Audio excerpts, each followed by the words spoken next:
Sir ఇప్పుడు ఏమొచ్చి టీడీపీకి వచ్చి మళ్ళీ అదే ఎంపీపీ టీడీపీకి వచ్చిన వెంటనే నా మీద వేటు మొదలు పెట్టారండి.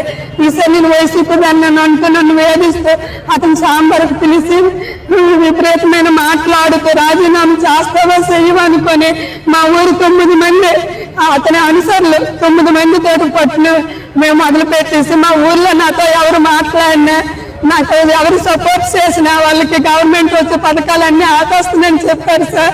మాకు ఈ ఊర్లో ఒక దీనిలాగా మేము విభజించి చూపిస్తారు సార్. నిన్ను ఎవరు కాపాడుతారో చూస్తామనేసి మా మీదేమొచ్చి నిఘా పెట్టి నన్ను 9వ తేదీన దండోరు వేయించారండి ఎంక్వైరీ అనేసి.